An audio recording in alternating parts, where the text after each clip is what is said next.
So, welcome students. Welcome for the chapter which is going on the rat trap. Today, I'll go with the next phase. And as you are learning, this chapter is very much interesting. मैंने आपसे पहले ही कहा था chapter बहुत interesting chapter है और बहुत important भी है. Very important chapter. So I'll start from there. As he walked along with the money in his pocket, he felt quite pleased with his smartness. He realized, of course, that at first he dared not continue on the public highway, but must turn off the road into the woods. During the first hours, this caused him no difficulty. Later in the day, it became worse, for it was a big and confusing forest which he had gotten into. He tried, to be sure, to walk in a definite direction, but the paths twisted back and forth so strangely. He walked and walked without coming to the end of the wood, and finally he realized that he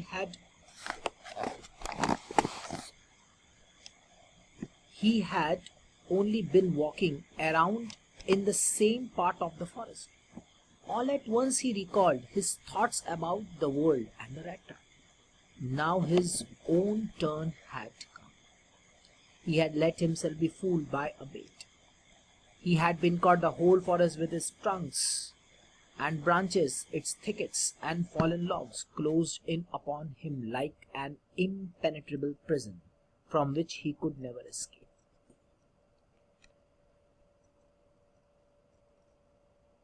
So, as he walked along with the money in his pocket, he stolen the money and now he walked along. पैसा चुरा को चल पड़ा.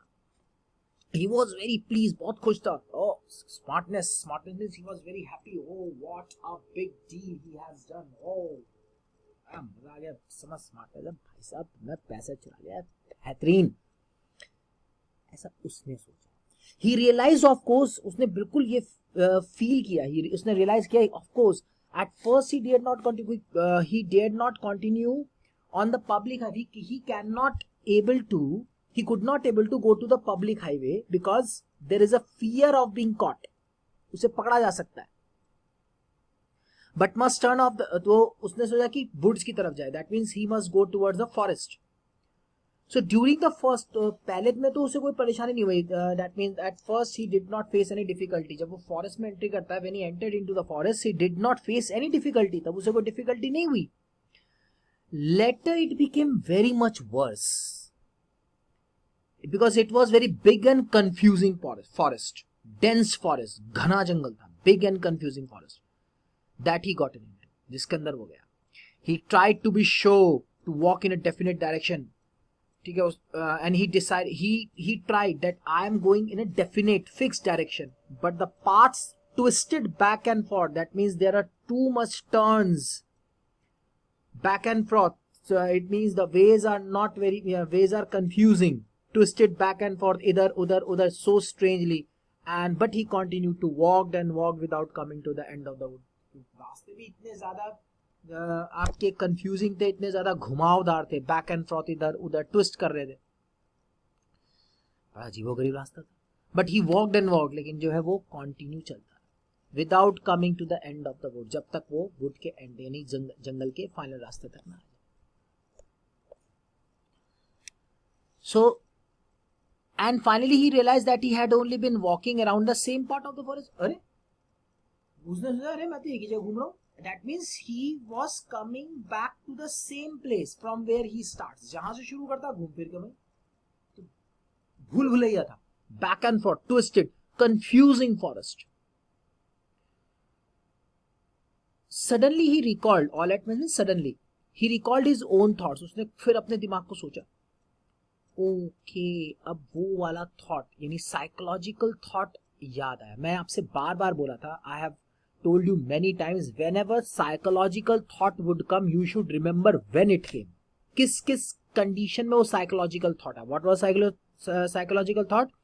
The world and the rat, जो उसने पहले सोचा. Now his own turn had come, अब उसका खुद का टाइम आ गया. he had let himself be fooled by a bait. वो खुद बेवकूफ बन गया उस लालच से. The money that he has stolen, वो बेट का मतलब वो पैसा जो उसने चुराया 30 क्रॉनर।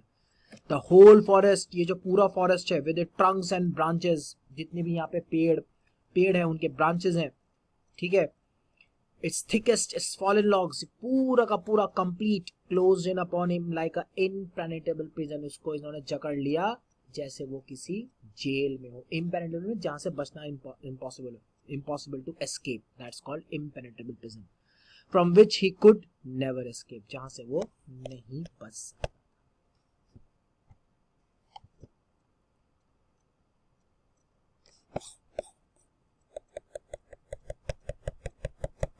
So anyways,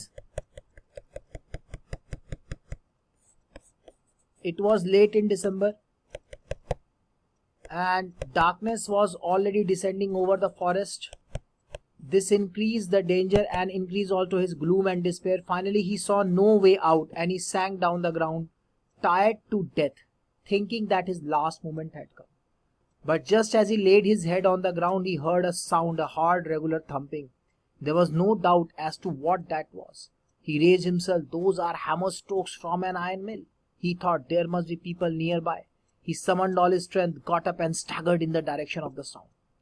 The Ramjo ironworks, which are now closed down, were so not so long ago a large plant with smelter, rolling mill and forge. In a summertime, long lines of heavily loaded barges and scows slid down the canal, which led a large inland lake, and in the winter time the roads near the mill were black from all the coal dust which sifted down from the big charcoal crates. So it was late in December. The time it was very late in, that means that was the end of the December, and the darkness was already descending over the forest. हर तरफ अंधेरा सा छा गया था, और बहुत ज्यादा, क्योंकि ठंड का टाइम था और अंधेरा होने ही जा रहा था.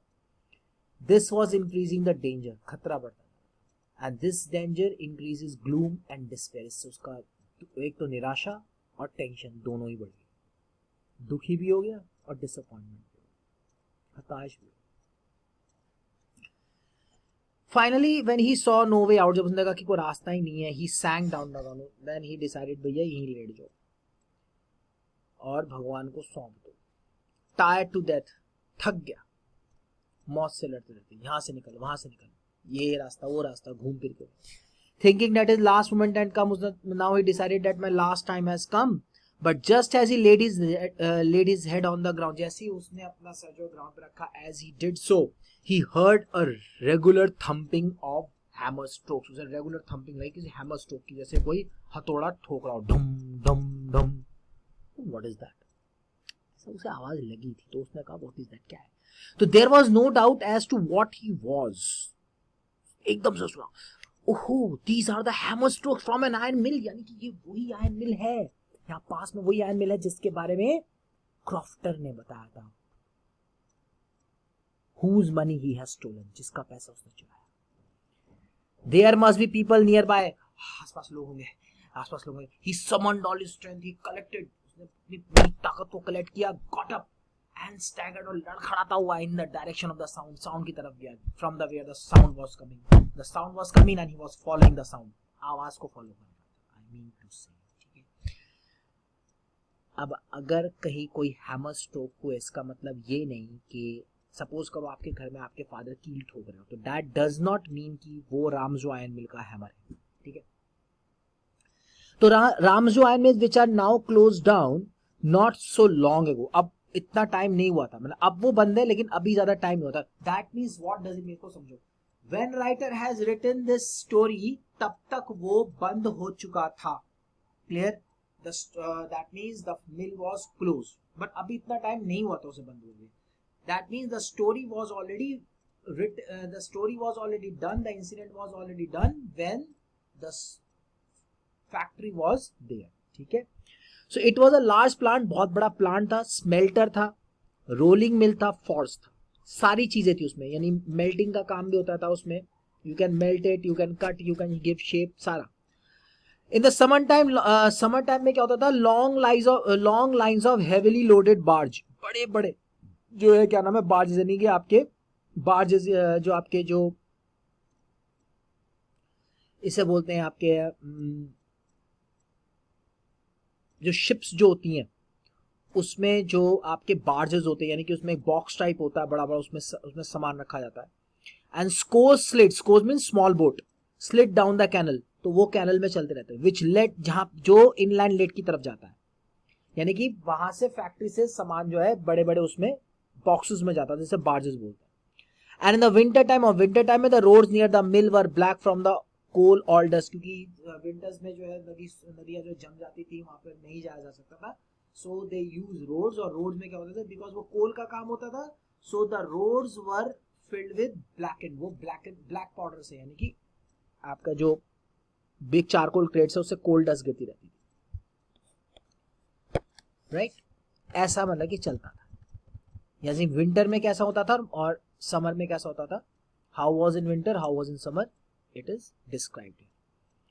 So during one of the long dark evening just before Christmas, the master smith and his helper sat in a dark furnace near the furnace, waiting for the pig iron, which had been put in the fire to be ready to put on anvil. Every now and then of them got up to stir glowing mass with a long iron bar, returning in a few moments dripping with perspiration. Though, as was the custom, he wore nothing but a long shirt and a pair of wooden shoes. Now, during one of the long dark evenings, on that particular one of the dark evenings, उन सभी शाम में से एक की बात हो रही है, and the evening was of Christmas, because Christmas दिसंबर में आता है. So the master smith and his helper, master smith जो वहां पर सुपरवाइजर मान लो, so master smith लोहारी है, and his helper sat in the dark forge, वो dark forge मतलब वो मिल, उसमें बैठे हुए थे near the furnace, भट्टी के सामने, waiting for the pig ion. Pig ion means the ion which is coming from, मतलब कि जो है भट्टी से निकल के लाल होके आता है, that's called pig iron. Which had been put in the fire, उसे आग में रखना जाना था. To be ready to put in the anvil, और फिर उसे एनविल में रखा जाता. तो waiting for the pig iron, वो पिग आयन का इंतजार कर रहे थे, रॉ मटेरियल का, which had been put in the fire, जो फायर में रखा गया था. Now ready to put on the anvil, अब उसे एनविल पर रखना था. एनविल क्या होता है, anvil means a kind of rail की जो पटरी होती है उसे हम रेल बोलते हैं. Kind of rail, cut part of the rail, on which you keep something and started giving strokes, जिसको ऊपर रखकर आप स्ट्रोक्स लगाते हो. Every now and then one of them got up, उनमें से हर कोई एक थोड़ी देर बाद मतलब कि एक कोई उठता था, got up state the glowing mass, और जो आग, glowing mass means the fire, वो जो फायर फर्नेस की, उसको जलाते रहते, उसको बढ़ाते रहते थे. With a long iron bar, एक बड़ा सा एक आयरन बार था, डंडा था, उससे. Return in a few moment depend with perspiration, और थोड़ी देर में जो है पसीने से तरबतर, dripping with perspiration. Perspiration means पूरा तरबतर जो है किसी पसीने से ड्रिप होते हुए. दो एज वाज द कस्टम, और यही कस्टम था, यही काम करने का वहां पे तरीका था. This is the way, this is the method. He wore nothing, उसने कुछ नहीं पहना था, बट अ लॉन्ग शर्ट, एक लॉन्ग शर्ट पहनी थी, and a pair of wooden shoes. Wooden shoes पहने थे बिकॉज जो वुड होता है वो आपके हीट को रोक लेता है, and you are comfortably work in. ठीक है, आप उसमें आराम से काम कर सकते हो. Next I teach you in my next video.